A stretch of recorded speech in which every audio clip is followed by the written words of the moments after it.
लोकनायक जनता party के 10 विधायक बने और मुझे बतौर मंत्री और विकास और पंचायत मंत्री के रूप में बड़ी जिम्मेदारी हरियाणा प्रदेश की सरकार में हमारे पार्टी के द्वारा डॉक्टर अजय सिंह चौटाला जी के द्वारा सरकार में डिप्टी सीएम दुष्यंत चौटाला जी के द्वारा और प्रदेश के मुखिया माननीय मुख्यमंत्री मनोहर लाल जी ने मुझे दी।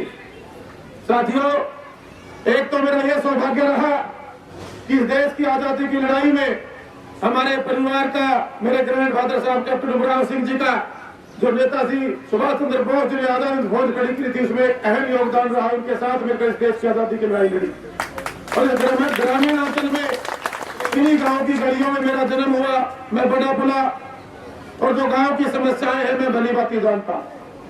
मैं कोई राजनीतिक परिवार से नहीं हूं, ना ही कोई राजनीति करना मेरा एजेंडा था। और आज जो राजनीति का हाल आप सब जानते हैं, एक व्यवसायीकरण राजनीति में हो चुका। उससे भी अच्छे लोगों को हमें, जो बिना इस लालच के राजनीति में जन भावना और जन सेवा लेकर राजनीति में आए, उन लोगों को भी हमें आगे लेकर आना होगा। साथ आज जो व्यवसायीकरण राजनीति का हुआ है, उसकी वजह से आम आदमी का बहुत बड़ा नुकसान होता है। अधिकारियों पर लगाम जिस ढंग से कसनी चाहिए, उस ढंग से वो नेता लोग जो उस लेवल में इन्वॉल्व होते हैं वो नहीं कस पाते। जब मुझे जिम्मेवारी मिली, मैंने अपने डिपार्टमेंट की जब मीटिंगें लेनी शुरू की और मैंने देखा कि बहुत सी कमियां खामियां हमारे डिपार्टमेंट में है और जो सरकार की मंशा है, जो सरकार का एजेंडा है, जो सरकार ने प्लानिंग की हुई है, वो डेवलपमेंट गांव तक नहीं पहुंच पा रही है। साथी, उसी प्राथमिकता के साथ हमने बार बार मीटिंगें ली। पहले उनसे अनुरोध, शपथ जो एक मंत्री नहीं करता, मंत्री निर्देश और आदेश देता है। मैंने मंत्री बनने के बाद मेरे डिपार्टमेंट के अधिकारियों कर्मचारियों से अनुरोध शब्द यूज किया कि हमें एक टीम के रूप में काम करना होगा। सरकार पर आज पैसे की कोई कमी नहीं है, लेकिन वो पैसा ग्राउंड तक क्वालिटी के साथ और 100 का 100% जाके गुणवत्ता के साथ लगे वो डेवलपमेंट हो। जो मेरे गाँव वासियों का हक है वो उन तक पहुंचे, इसको हमें प्राथमिकता के साथ काम करना होगा।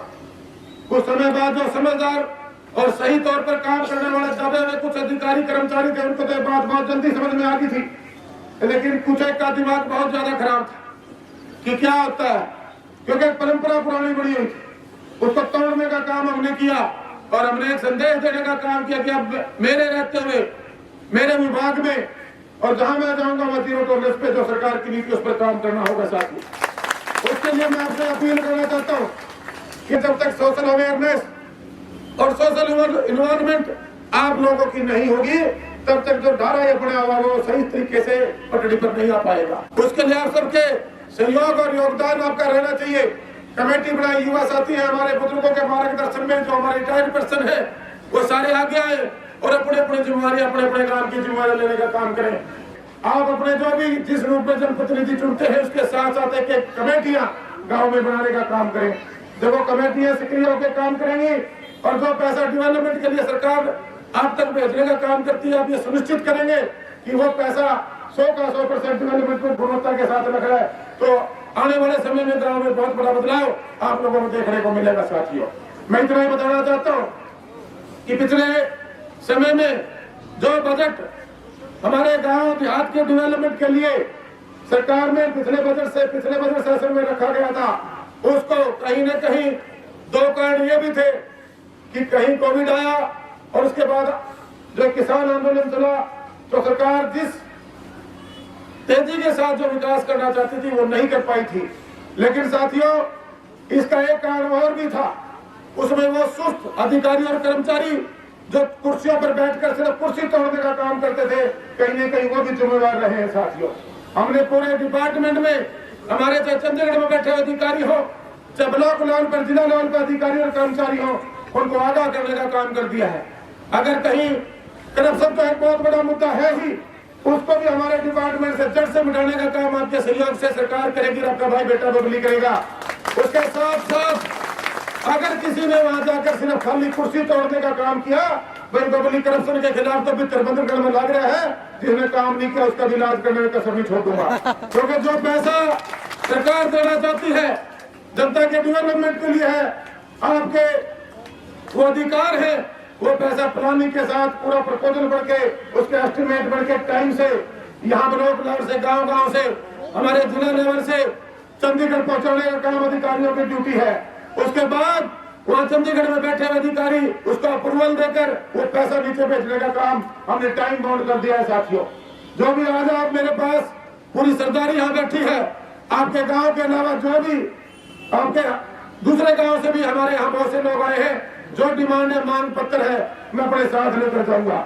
मेरे ऑफिस से इस पर डायरी नंबर लगेगा और 1 हफ्ते का टाइम यहाँ अधिकारी बैठे होंगे, मेरे ख्याल से सारे विभाग के अधिकारी खड़े हैं, उनको मैंने निर्देश दे दिए हैं। अगर 1 हफ्ते के अंदर एस्टीमेट करके मेरे टेबल तक नहीं पहुंचे तो भाई अगली कलम चलाने के लिए तो नहीं पता ही नहीं बरतेगा, कार्रवाई करने में बिल्कुल पता ही नहीं बरतेगा। भाई हमारे बीच के अधिकारी कर्मचारी भी हमारे आपके ही वाले बच्चे हैं, लेकिन कोई ये सोचे कि जो पहले वाला धारा चल रहा था, परंपरा पुरानी चली हुई थी, वो उसको मैंने बदल दी है। सीट पर बैठने के बाद मैंने प्रण लिया था, जिस दिन 28 दिसंबर को बतौर मंत्री मैंने शपथ ली थी, मैंने उसी दिन ये प्रण ले लिया था, जो हमारे परिवार की, हमारे घर की एक परंपरा थी कि सेवा भावना से राजनीति करेंगे। विधायक बनकर मैंने अपने हल्के की सेवा की, आज भी मेरी प्राथमिकता मेरा टोहाना है, लेकिन उसके साथ आज तो पूरे प्रदेश में मुझे जिम्मेवारी मिली है, वो जिम्मेवारी भी आपके आशीर्वाद और सहयोग से हम उसको निभाने का काम करेंगे।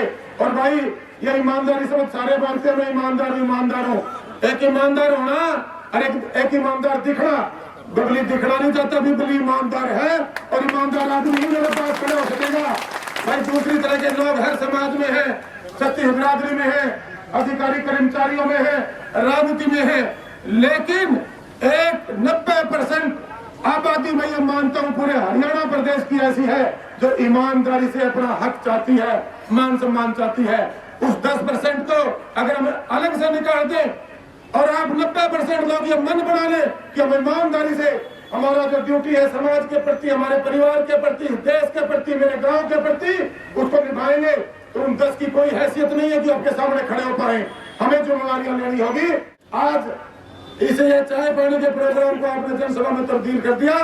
एक आशीर्वाद मैं आपसे भी मांगना चाहता हूं, क्या जो मैंने लड़ाई शुरू की है इसमें सारे मेरा साथ दोगे? करप्शन के खिलाफ लड़ाई है मेरी, ये एक युद्ध है साथियों। पूरी सरकार जीरो टॉलरेंस पे काम करना चाहती है, लेकिन कहीं न कहीं इस पर लड़ना कोई नहीं चाहता, हम कमजोर पड़ जाते हैं। आप सबको अपने अपने जिम्मेवारियों से पहले भी मैं आपको बोल चुका हूँ, पारिवारिक तौर की सबसे पहले जिम्मेवारी हमारे परिवार के प्रति है, हमारे गांव समाज के प्रति और इस देश और प्रदेश के प्रति भी है। आप जागरूक हो जाओ, रतियों में जुआ जो मांगोगे वो बेचूंगा, और उसके साथ साथ सारे अफसरों को, अधिकारी कर्मचारियों को निर्देश दे दिए हैं कि हर गांव वाले को पता होना चाहिए कि ये जो काम तू करवा रहे हैं, अधिकारी इसकी ड्राइंग, उसका पैसा कितना आया है और किस समय ये स्टार्ट होना और किस टाइम तक आपने पूरा करके देना है, वो सारी की सारी जानकारी आने वाले समय में तो मैं अनाउंसमेंट भी गाँव में करवाऊंगा। बेचारे गाँव में इसी चीज के पैसे आगे हैं और इतने रुपये आए हैं और ये काम इस दिन शुरू होगा, इस दिन तक खत्म करने की डिपार्टमेंट की जिम्मेवारी है। सिर्फ आप लोग कमेटियां बना के उस काम को संभालने की जिम्मेवारी ले लो। रुपया की सरकार पर कोई कमी नहीं, आप निभाने वाले दोनों। जो समस्याएं आप लोगों की है, ये सारी की सारी जो मांग आपने मेरे पास रखी है, ये सारी मांग जितनी भी है इनको पूरा करवाने का काम, क्योंकि जो भाई खड़े हो ना भगत सिंह, इसका भी मतलब मिलता जुलता स्वभाव देख लिया, जो भी थोड़ा सा गर्म दिल का नेता है। मैं इन्हें कहने लगा, भगत जी मगर ईमानदार लोगों की टीम खड़ी करो, ईमानदार लोग आ जाओ और राजनीति को व्यवसाय न सोच के, जो लोग राजनीति को सेवा सोच के आएंगे, एक ये बहुत बड़ा बदलाव आपको आने वाले समय में हरियाणा प्रदेश में देखने को मिलेगा। लेकिन आम जनता जब उनके साथ खड़ी होगी, ये बहलाने वाले, फुसलाने वाले, हमें जात पात पर बांटने वाले और उसके बाद सिर्फ अपनी दुकान सजाने वाले लोग, इनसे सचेत होना होगा, जागरूक होना होगा। मैं तो यही अनुरोध कर सकता हूँ, आप सभी समझदार हैं, ज्यादा कुछ नहीं कहूंगा।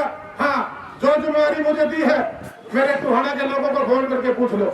देवेंद्र सिंह पब्लिक को आज भी अपना जनसेवक मानते हैं, मेरी छाती सीना मेरा चौड़ा हो जाता है। भाई पत्तों आपने दे दिया, आज मैं बतौर मंत्री काम कर रहा हूँ, चाहे आज मैं विधायक हूँ, लेकिन वो इतने हक से मेरे से बात करते हैं कि मैं जैसे उन्हीं का बेटा हूँ, उन्हीं का बच्चा हूँ। साथियों, ये मेरा सौभाग्य है, एक परिवार का, एक माँ बाप का आशीर्वाद नहीं मिलता। लाखों लोगों ने मुझे टोहाना में आशीर्वाद दिया और आज मैं चाहता हूँ कि वो आशीर्वाद पूरा हरियाणा मुझे दे, मैं इतने अच्छे काम करूँ ताकि आने वाले समय में आप सबका आशीर्वाद मुझे मिले। और आप देखो भाई साहब, सब ने एक दिन जीवन जीना, एक दिन आए तो जाना भी। हमारी तो, मैंने तो आगे ही सोची है जिस दिन देखो जाना सब ने पता नहीं परमात्मा की मर्जी क्या है, कितना समय देगा। 50 साल का तो मैं भी हो लिया, 34, 35, 32 साल का छोरा लग गया था, बिल्कुल यंग था मैं। अपने जीवन की, अपने परिवार की लड़ाई लड़ चुका। एक हर युवा जब जवान होता है, अपने परिवार को आर्थिक मजबूती देने की उसकी हर युवा की कोशिश होती है कि मैं अच्छे तरह से मैं सारी सुविधाएं मेरे परिवार को दूं। वो सुविधाएं आज से पहले 15 साल वो लड़ाई मैं अपने परिवार की लड़ चुका हूं। अब तो सिर्फ लड़ाई है तो सिर्फ हरियाणा प्रदेश के मेरे ग्राम वासियों के लिए, मेरे प्रदेश वासियों के लिए है कि मैं उनको हर वो सुविधा दे सकूं, ताकि आने वाले समय में मुझे कई पीढ़ियां याद रखें। जैसे हमारे ग्रामीण फादर साहब कैप्टन उमराव सिंह जी के नाम से हमारा सीना चौड़ा होता है, ऐसे आने वाले समय में मेरे नाम से मेरी आने वाली जनरेशन का सीना चौड़ा हो, ये काम करके जाने की मेरी सोच है। और उसमें आपके आशीर्वाद के बिना ये पूर्ण नहीं हो सकता। तो मैं चाहूंगा कि आप एक टीम खड़ी करें और ये जो करप्शन का एक मामला सरकार जीरो टॉलरेंस पे काम चाहती है, जब आम आदमी अपने हाथों की लड़ाई लड़ना शुरू कर देगा तो इसको भी जड़ से उखाड़ फेंकेंगे। मेरा आप लोगों से आज वादा है, आज इस जगह में मैं आपसे वादा करके जाने लग रहा हूँ, आप जागरूक हो जाओ, सारी चीजें सही होंगी। बहुत बहुत धन्यवाद। जय हिंद, जय भारत। और जी ये गांव में जो मांग रखी है अपने गांव गंगेड़ा में जनरल चौपाल के पानी का बूस्टर का निर्माण, ये निर्देश आने वाले 15 दिन में दे दी जाएंगे, जिसका एस्टिमेट बन के बहुत जल्दी इस काम को शुरू कराएंगे। शमशान घाट, इसके पैसे की कमी नहीं है, पूरा शमशान घाट तमकुआ लियो, ये सारे भेजने का काम करेंगे। गांव की गलियों का एस्टिमेट भेजने का काम करूंगा। और पंजी बनाओगे कि इंटर बनाओगे? हाँ, कोई अगर बिल्डिंग है, पुरानी बिल्डिंग है क्या कोई अपनी किसी पंचायत की? ओपन जगह है। मैं इसलिए पूछ रहा हूँ, अगर पुरानी बिल्डिंगें हैं तो मैंने जिम शुरू करवा दी है बनाने। 3500 बिल्डिंगें मैंने चिन्हित की है, जिसमें से 1200 ई लाइब्रेरी पूरे प्रदेश में देने का काम करेंगे, 800 जिम देने का काम करेंगे। अगर आप बिल्डिंग जल्दी बंद कर देंगे, जो अपने गुड़गांव में जिम देखा है, जो नौजवान साथी खड़े भाई साहब, मैं जिम का काम में बना के दूंगा। उसके बाद ब्राह्मण चौपाल, वाल्मीकि चौपाल का काम, ये क्या बनी हुई है, नहीं बनानी है? वीडियो साहब यहाँ खड़े हैं, गांव में ग्राम सभा बना के और इस जमीन का एलोकेशन आप मुझे दें, इसका एस्टिमेट बना के भिजवाने का काम करें, इसका पैसा भेजने का काम करेंगे जी। इसके बाद कम्युनिटी सेंटर रिपेयर कराने की बात कही, इसका पैसे भिजवाने का काम करेंगे जी। ये गलियों का काम है। और एक बरातगर पंचायती जमीन है कितनी? 4 एकड़ यहाँ से 5 वहाँ। 3 एकड़ दो, जो मैरिज प्लेस तो होगा अच्छे नहीं होंगे, उससे बढ़िया मैरिज प्लेस बना के देने का काम करूंगा। 3 करोड़ की लागत से बनेगा, प्रस्ताव बना के भिजवाने का काम करें, उसको बनवाने का काम करेंगे। आने वाले 3-4 गाँव भी आगे शादियां करेंगे। बहुत बहुत धन्यवाद। जय हिंद, जय भारत।